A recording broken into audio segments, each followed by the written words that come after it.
Something changes when you begin to see clearly.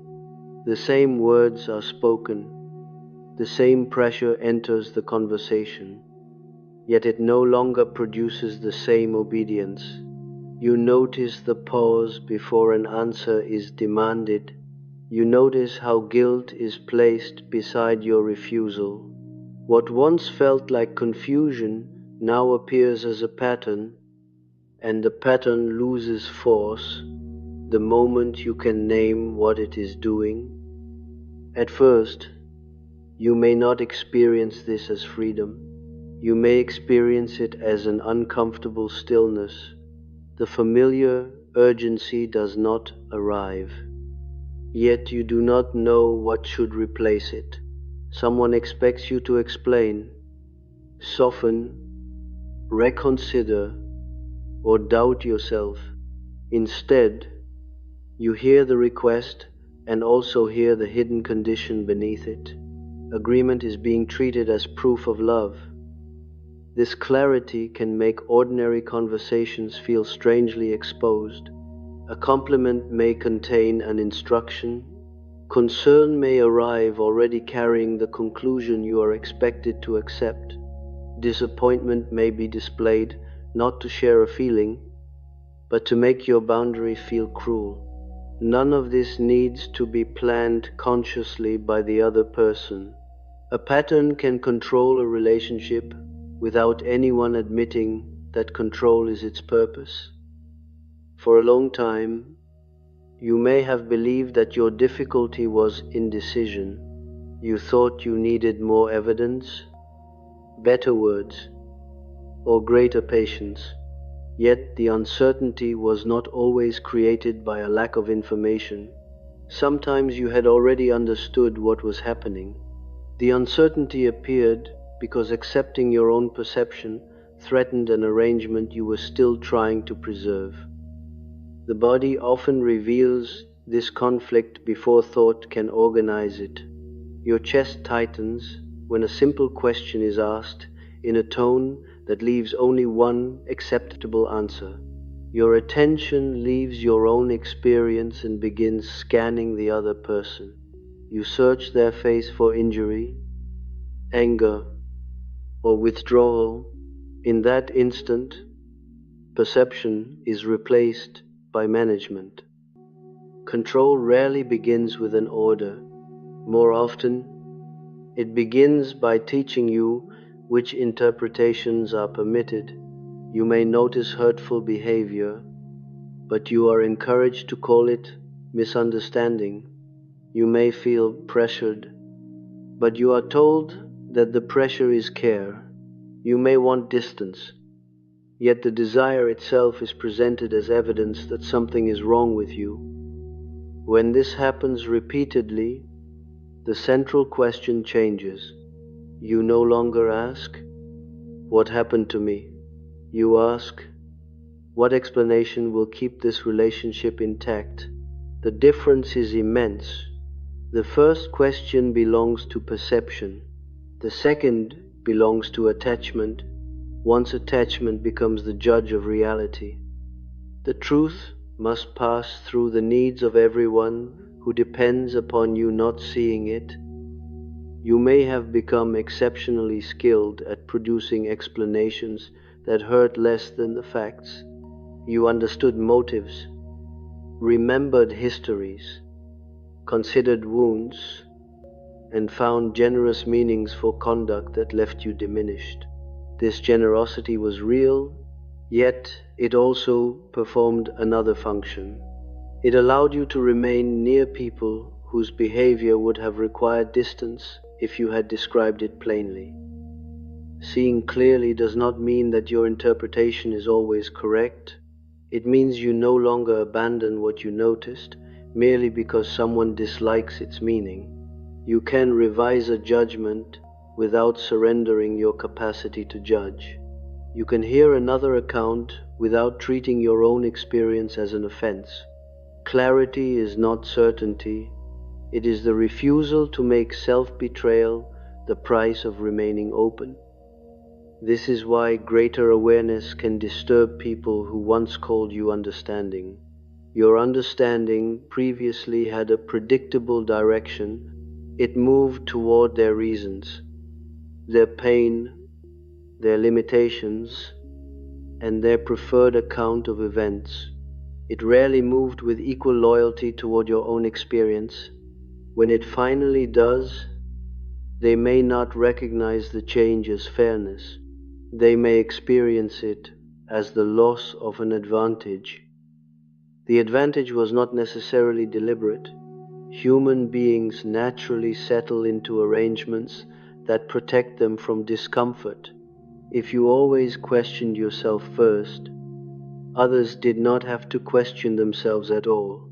If you translated their harshness into pain, they could remain innocent inside your interpretation. Your confusion quietly carried the reflection they did not wish to face. Jung understood that we do not encounter reality without the influence of projection. We place unrecognized parts of ourselves upon other people, then respond to the image as though it belongs entirely to them. But projection does more than make us misjudge another person. It can also make us distrust what we see when the truth threatens an image we need them to continue embodying. Perhaps you needed someone to be wiser than they were, kinder than they behaved, or more capable of mutual love than their choices revealed. Your perception would notice the contradiction. Then your attachment would repair the image. You called this hope. Sometimes it was hope. Sometimes it was the labor of keeping another person psychologically larger than their actual conduct. The clearer you become, the less willing the mind is to perform that repair automatically. You begin to separate intention from effect. Someone may not have intended to silence you, yet you were silenced. They may have felt afraid, yet fear still became pressure placed upon you. Compassion can remain, but it no longer has to erase consequence. This distinction changes the balance of control. Before, a declaration of good intention could close the inquiry. An apology could be accepted without any change in the pattern. A painful history could excuse what kept happening in the present. Now you can understand the reason and still remain faithful to the result. The explanation no longer cancels the experience. You may then discover how much influence depended upon your inability to hold two truths together. Someone could love you and still ask you to disappear in small ways. Someone could be wounded and still make their wound your obligation. Someone could believe their own account and still benefit from your doubt.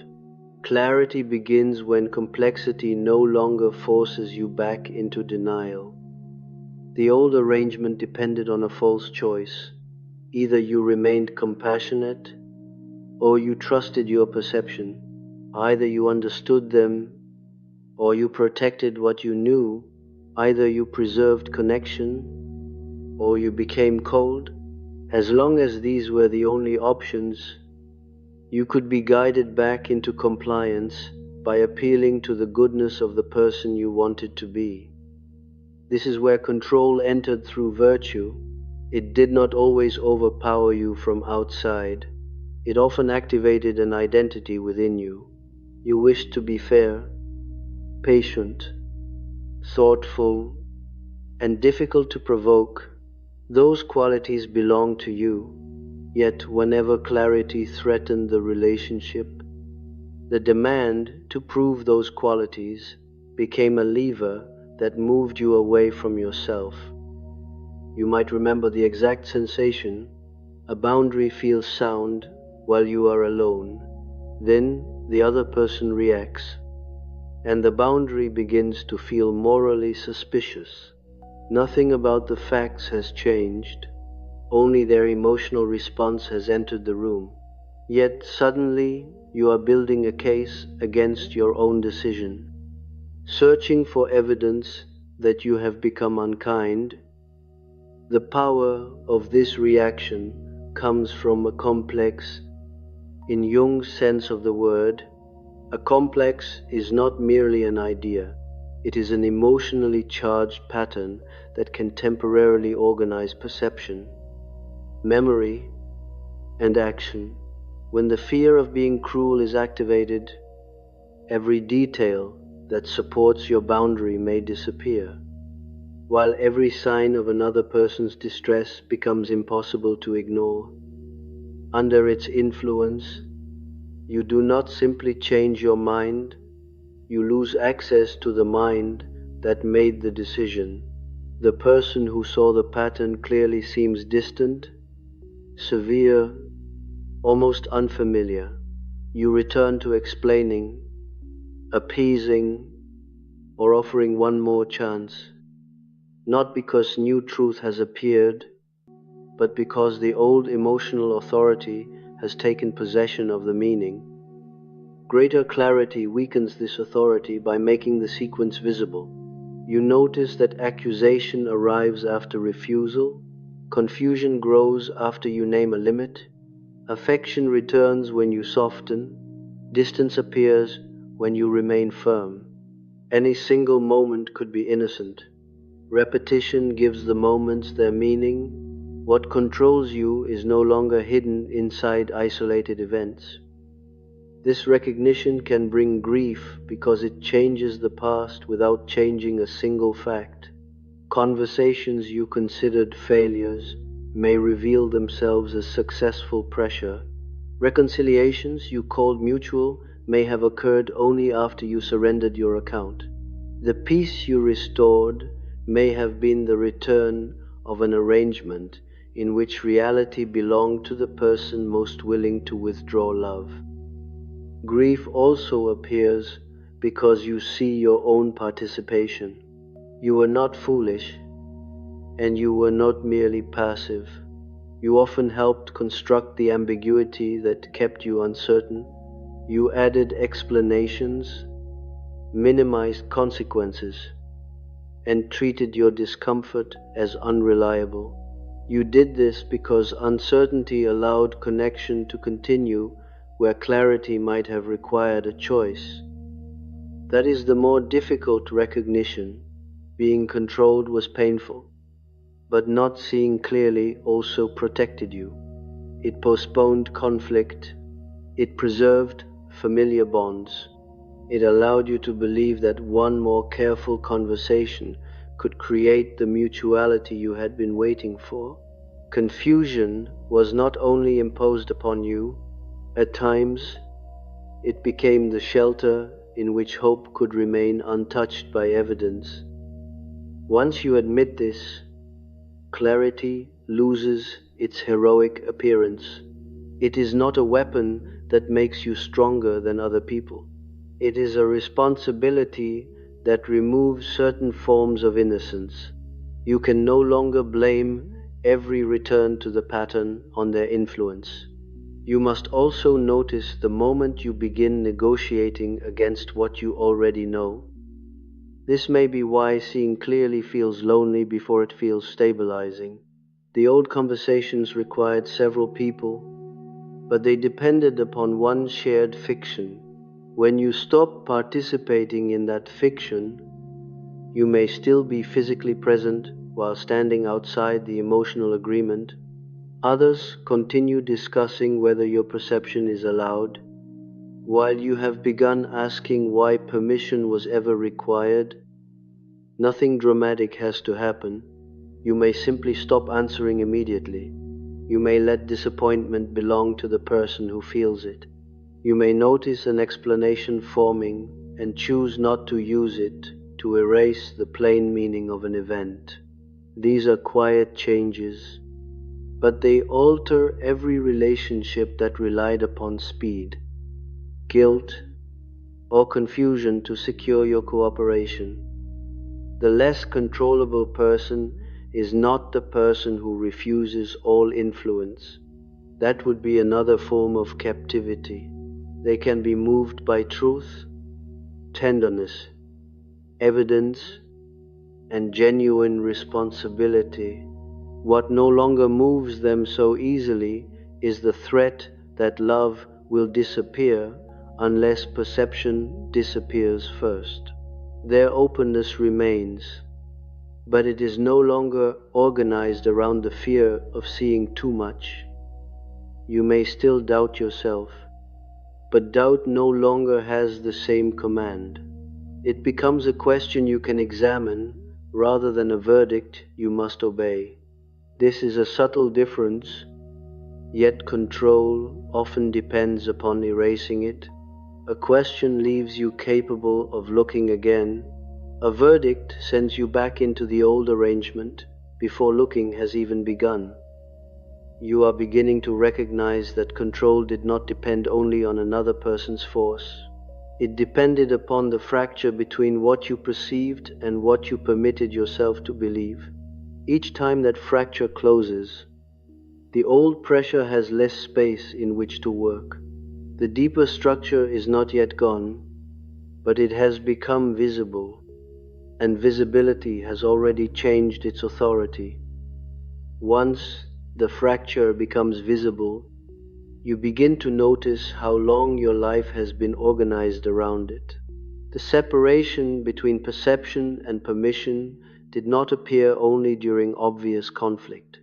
It shaped whom you trusted, how quickly you apologized, what you called kindness, and which truths you allowed to become conclusions. Clarity had always been present, but it was rarely permitted to govern action. The pattern may have begun wherever belonging depended upon reading reality in the approved way. Perhaps tension could be felt but not named. Perhaps affection was genuine, yet certain observations made the atmosphere suddenly cold. You learned that seeing was not forbidden in itself. The trouble began when what you saw contradicted the story that protected the people around you. A child in such an atmosphere does not need to be told to distrust perception. The lesson arrives through consequence. A truthful question changes a face. A direct observation creates silence. An adult denies what the child can plainly feel. And connection returns only when the observation is withdrawn. Reality becomes less important than restoring the emotional order. This is not always a story of deliberate deception. The adults themselves may have depended upon the same protected story. They may have lacked language for resentment, fear, disappointment, or emotional absence. When you named what they could not face, they experienced your perception as disturbance. Their denial taught you that accuracy could injure attachment even when no harm was intended. Gradually, you learned to perceive in two stages. First came the immediate recognition something was wrong. A promise did not match the conduct, or affection carried a demand. Then came the correction. You searched for the acceptable meaning, one that preserved connection and required the least disruption. The second perception became your public truth, while the first remained privately unsettled. This division offered a powerful reward. It allowed you to stay connected without becoming entirely unaware. You did not have to surrender perception completely.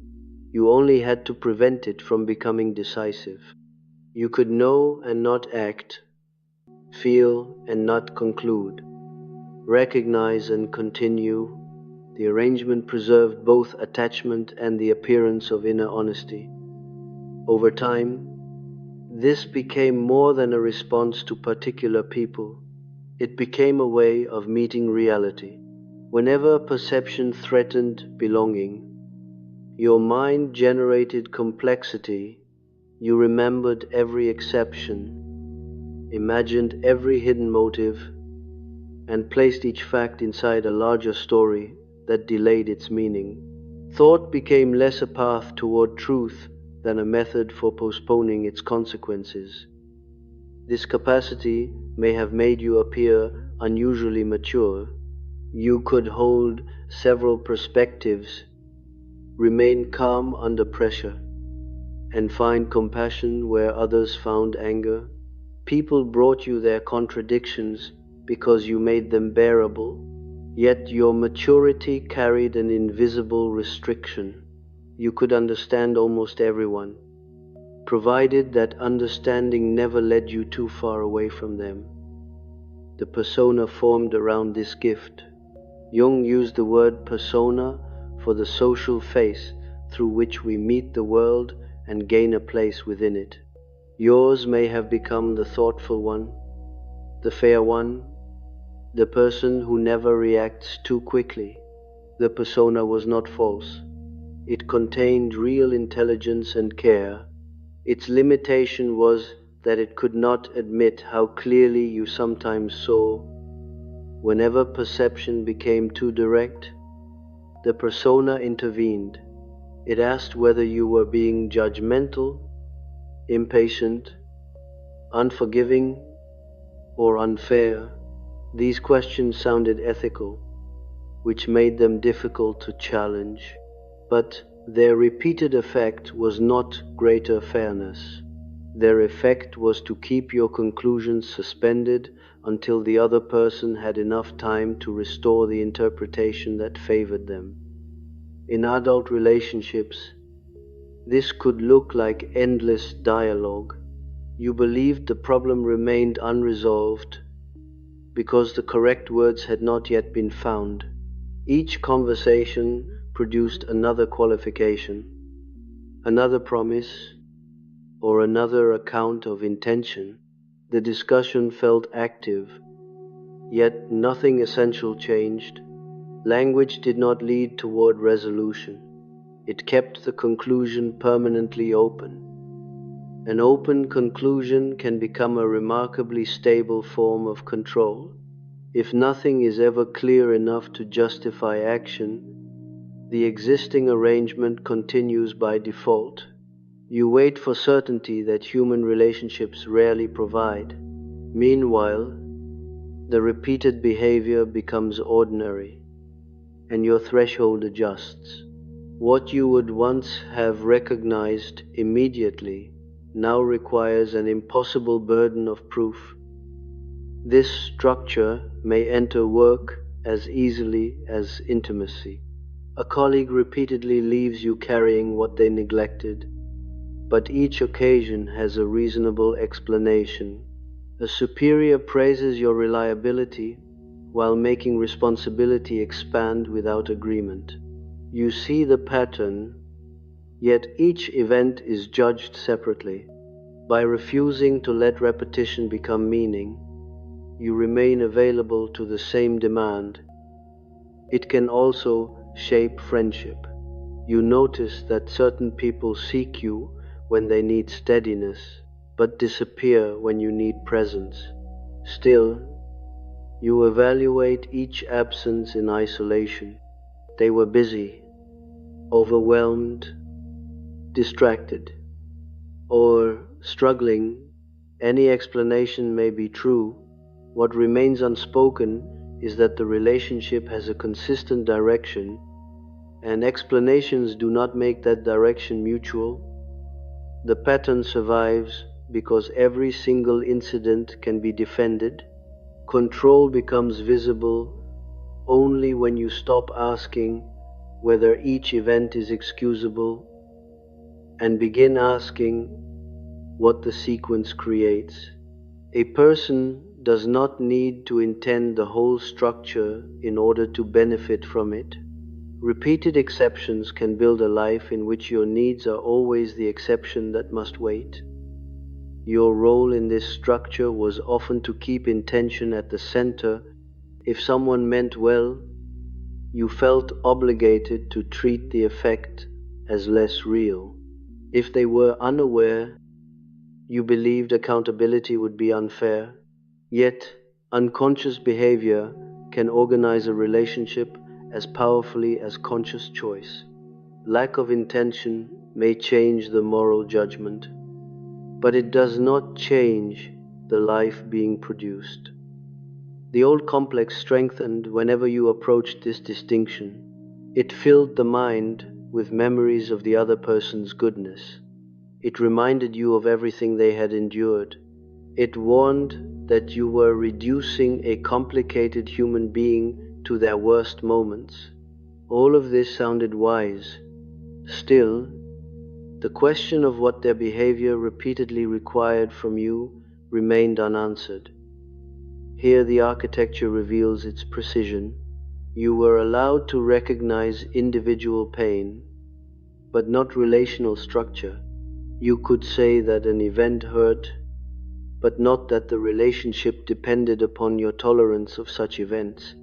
You could request a small change, but not examine why requesting basic consideration felt like a threat to the entire bond. As long as you remained focused on incidents, control stayed personal and confusing. You wondered whether you were too sensitive, whether they were having a difficult day, or whether your expectations were excessive. Once you perceived structure, the question changed. You began to ask, who must keep doubting themselves for this relationship to remain exactly as it is? That question can feel severe because it removes the comfort of accidental explanations. It does not accuse the other person of planning every outcome. It simply notices that the arrangement has requirements. Someone receives emotional safety, innocence, convenience, or authority. Someone else supplies interpretation, patience, flexibility, and doubt. The bond continues because these roles remain unequal but familiar. Familiarity is one reason the arrangement can feel like love. The emotional sequence is known. You sense pressure, resist briefly, encounter disappointment, question yourself, then restore connection by yielding. Relief follows.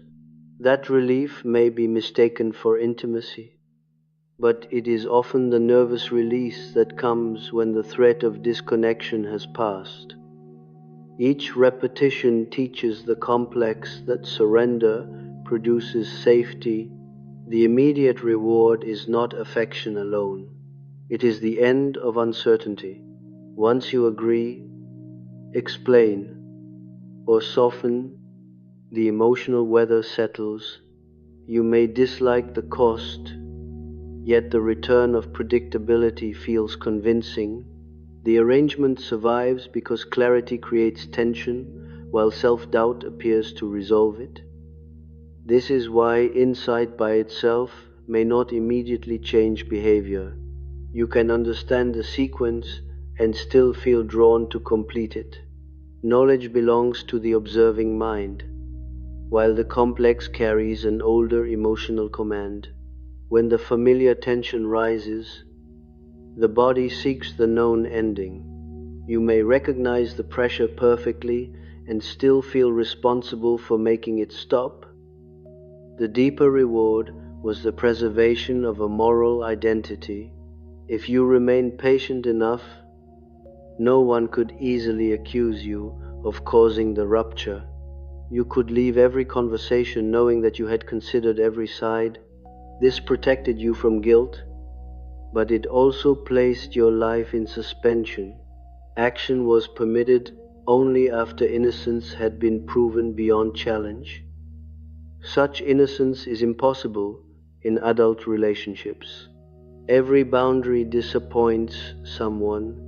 Every conclusion excludes another interpretation. Every refusal changes what another person can expect from you. If you require a decision that causes no pain and leaves your goodness uncontested, you will remain governed by anyone willing to make disappointment evidence against your character. The unlived part of you gathers around this impossibility. It is not merely the angry part or the rebellious part. It is the part capable of forming a conclusion and allowing it to matter. It knows that understanding another person does not require offering them endless access. It knows that compassion without discrimination becomes a life in which every truth is felt, but none is permitted to choose. This part may first appear as exhaustion. You become tired of conversations that create language without movement. You notice how quickly curiosity disappears when your answer remains unchanged. You feel the difference between someone seeking to understand you and someone seeking the explanation that will reopen negotiation. Fatigue arrives where perception has been forced to argue for its own existence. Then another distinction becomes possible. Influence invites your judgment, while control attempts to replace it. Influence offers information and allows you to remain a separate mind. Control makes separation itself feel dangerous. It does not merely ask you to reconsider. It makes love, goodness, safety, or belonging seem dependent upon reaching the required conclusion. As you see this, some relationships become easier to understand but harder to inhabit. You can recognize genuine affection and still notice that affection has been organized around your flexibility. You can acknowledge another person's pain without allowing it to decide what you experienced. The complexity remains, but complexity no longer means that every conclusion must be delayed. Even memory begins to reorganize around this distinction. Moments that once seemed unrelated reveal the same emotional rule. You were free to feel, provided the feeling did not alter access. You were free to speak, provided the speech ended in reassurance. You were free to see, provided the vision remained private enough that no one else had to live differently. This is the architecture that clarity begins to disturb. Your perception is becoming capable of moving beyond private recognition into consequence. The old arrangement can tolerate what you see as long as seeing changes nothing. What it cannot easily tolerate is the moment your understanding becomes a decision, and the decision remains intact after someone else becomes unhappy. You have not yet escaped the pattern merely because you can describe it. The old rewards still exist: belonging, relief, innocence, and predictability still call you back toward doubt. Yet the structure can no longer present itself as simple compassion. You have seen the exchange beneath it, and the unresolved question is no longer whether your perception is true, but what truth will now require of your attachments. What truth requires of your attachments is rarely answered in a single decision. The cost first appears in smaller moments. You recognize an old pressure, yet the person applying it is someone you love. You understand the pattern, yet you also remember tenderness, loyalty, and shared history. Clarity does not remove these truths. It makes their contradiction impossible to avoid. Before, affection could soften what you saw until the pattern became tolerable again. Now, affection and recognition remain beside each other. You may care for someone and still know that your doubt has been useful to them. You may understand why they need the old arrangement and still feel what it has taken from you. Seeing clearly does not simplify love. It removes the simplification that kept love comfortable. This can produce a grief that feels strangely disproportionate to the present moment. A familiar remark, a delayed reply, or another request to reconsider may open something much larger. You are not reacting only to the incident. You are feeling the accumulated cost of every time you understood what was happening but could not allow that understanding to become real. The cost includes time, but not only time measured by years. It includes the inner time spent waiting for enough evidence to trust yourself. Decisions remained open long after their meaning was visible. Conversations continued after their function was clear. Energy that might have moved toward desire, work, rest, or mutual connection remained occupied with determining whether your own experience was admissible. Resentment may begin to surface here. It can surprise you because it seems inconsistent with the understanding person you have been.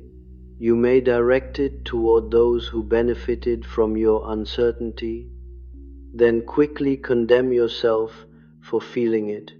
Yet resentment often marks the place where perception was repeatedly separated from consequence. It remembers each truth that was noticed and then forced to wait.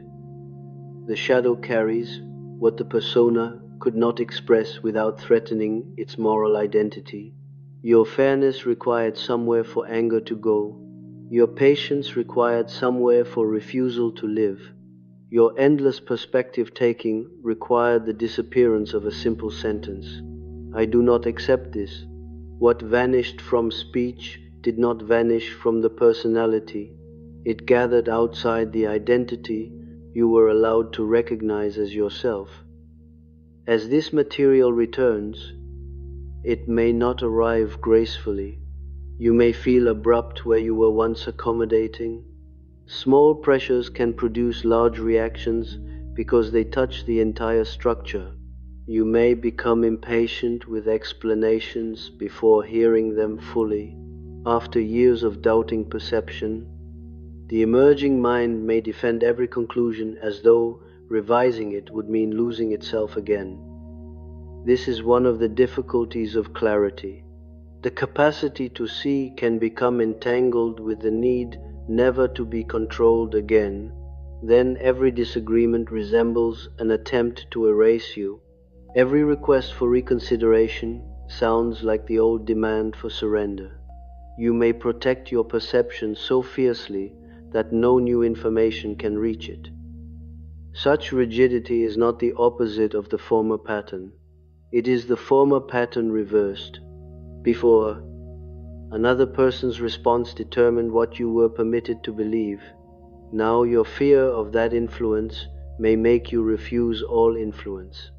The organizing center remains control. Only the direction has changed. Your decisions are still shaped by the old arrangement, even when they move against it. The shadow reversal becomes more intimate when you notice that seeing people clearly can also create distance before closeness becomes risky.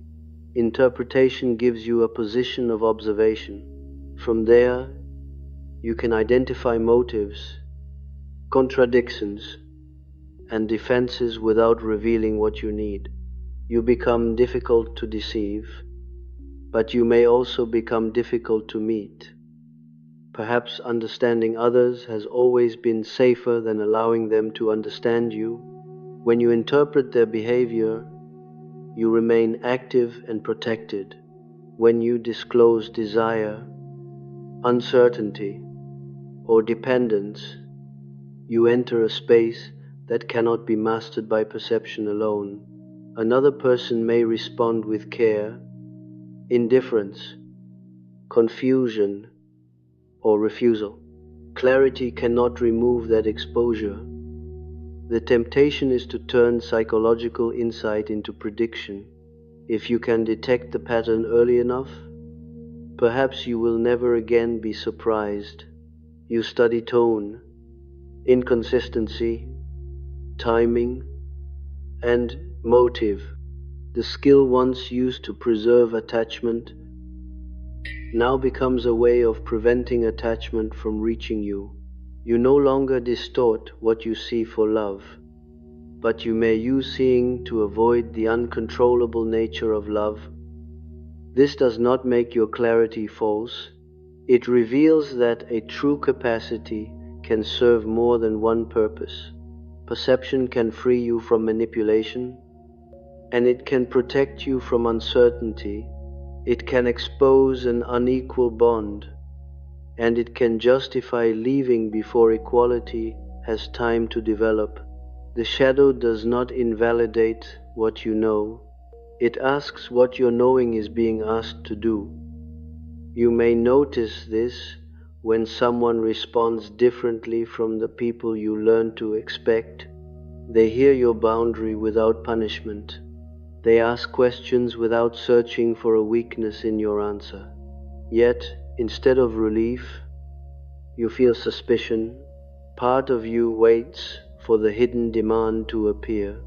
A relationship without familiar pressure can feel unreadable because the old pattern provided a map. Without that map, you cannot rely on resistance to define you. You must discover what you actually want, not only what you will no longer tolerate. This is more difficult than recognizing control. Refusal gives clarity and immediate object. Desire asks you to speak from a self that has spent years becoming visible, mainly in response to what others required. The old arrangement cost you preference, because preference created conflict without offering moral certainty. You could defend yourself against pressure, but could you choose something simply because it mattered to you? Could you disappoint someone without proving they had behaved badly? Could you alter a relationship before the evidence became severe enough to make your decision appear unavoidable? These questions reveal how deeply innocence has governed action. You may have waited for others to become clearly wrong so that you could become free without guilt. Their worst behavior gave you the permission your own preference could not provide. In this way, remaining near hurtful patterns sometimes protected you from the more frightening statement that you were allowed to choose before anyone became unforgivable. This is not a reason to blame yourself for what you endured. The arrangement formed because attachment once required it, and because its rewards were real. Yet recognition becomes incomplete if it protects you from seeing where you still wait for another person to authorize your departure through repeated disappointment. Their conduct becomes the key that opens a life you do not yet feel entitled to choose. Clarity then carries a quieter responsibility. It asks you to distinguish evidence from permission. Evidence tells you what is happening. Permission concerns whether your life belongs sufficiently to you for that knowledge to matter. You may possess abundant evidence and still remain, because the missing element was never proof. It was the authority to act without universal agreement. When this authority begins to emerge, guilt often intensifies rather than disappears. The old complex interprets self-direction as injury to someone else. You may feel their disappointment inside your own body before they express it. The urge to explain returns, not because the decision is unclear, but because explanation promises to make the decision painless enough to remain morally acceptable.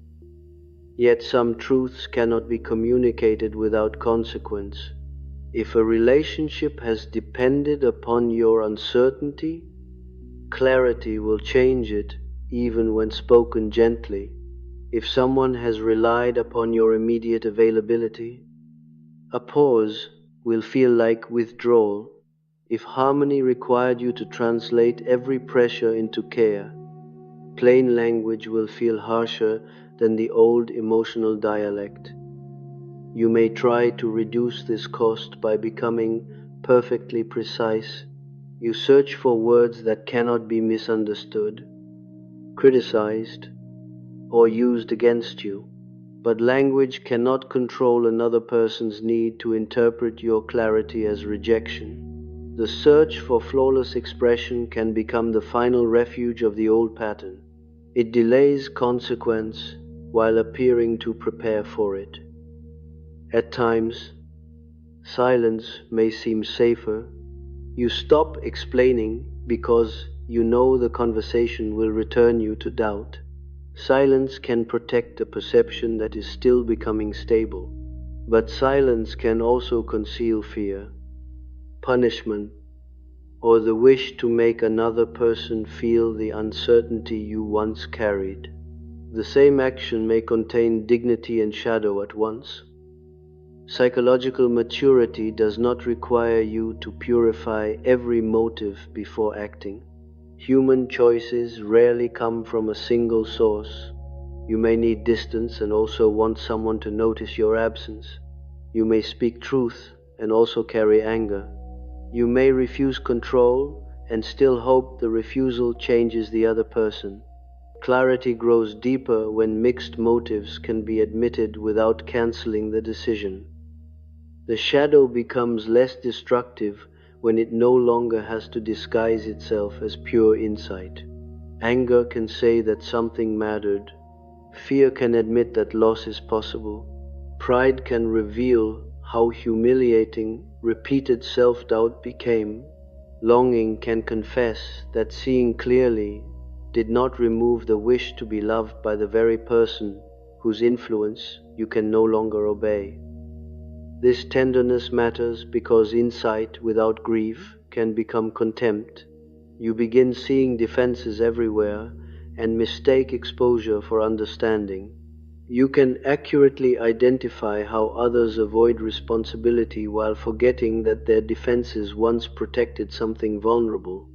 Clarity becomes cruel when it recognizes mechanisms but no longer recognizes the human being inside them. Compassion, however, cannot mean returning to blindness. You can recognize the frightened part within another person and still decline the role that fear assigns you. You can understand why they distort reality without lending them your perception to complete the distortion. Tenderness does not require confusion. It requires the capacity to see limitation without turning limitation into permission. The social cost becomes visible before any final separation occurs. Conversations lose their former rhythm. You no longer provide the expected reassurance at the expected moment. The other person may become anxious, defensive, unusually affectionate, or suddenly distant. Their reaction does not always prove manipulation. It may simply reveal how much stability the old sequence gave them too. You may feel responsible for their disorientation because you once maintained a structure with them. In a sense, you did. You translated tension, absorbed doubt, and reopened conclusions. When that labor stops, both people encounter feelings the arrangement had been designed to avoid. They meet frustration, uncertainty, grief, and the fact that love does not guarantee agreement. There is no clean replacement yet. The former self-doubt no longer feels innocent, but inner authority still feels severe. Openness can resemble surrender, while firmness can resemble isolation. You move between them, sometimes yielding too quickly and sometimes closing too soon. The difficulty is not evidence that clarity has failed. It shows how much of your relational life was built around not having to hold this tension. What has become impossible is the old unconscious return.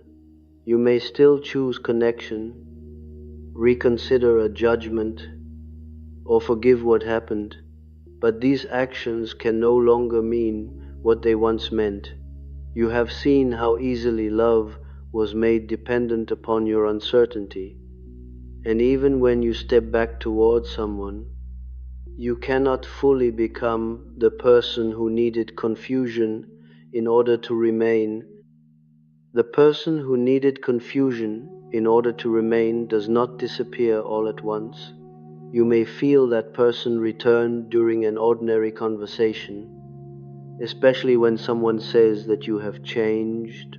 The words touch the old fear, immediately.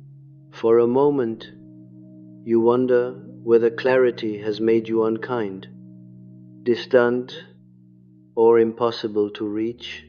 The former uncertainty offers itself as evidence of your goodness. Some people will notice the difference before you can explain it. You pause where you once reassured. You allow a statement to remain inaccurate without rushing to correct the speaker's impression of you. You no longer offer several softer versions of the same refusal. From the outside, these changes may appear small. To anyone accustomed to your flexibility, they can feel like the disappearance of a familiar person. They may say that you used to be more understanding. In one sense, they may be right.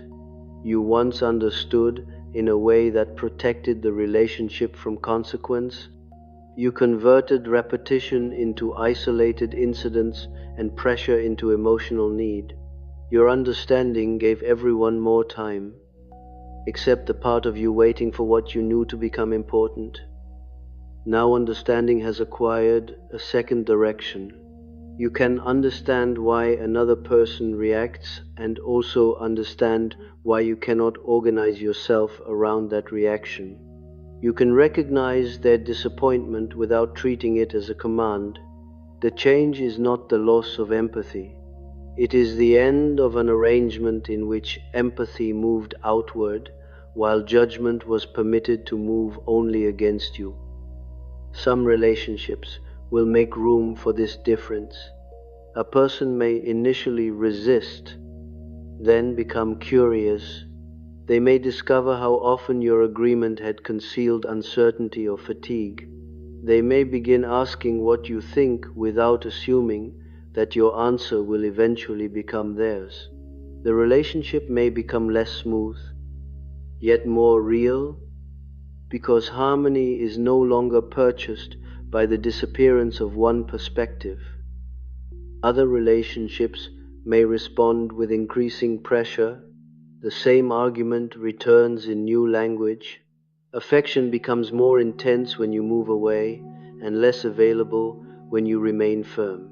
Your character becomes the topic whenever the original issue cannot be changed. These reactions do not require you to diagnose anyone. Their meaning lies in what they repeatedly ask you to surrender. Clarity becomes practical here. It is no longer a private insight about psychological patterns.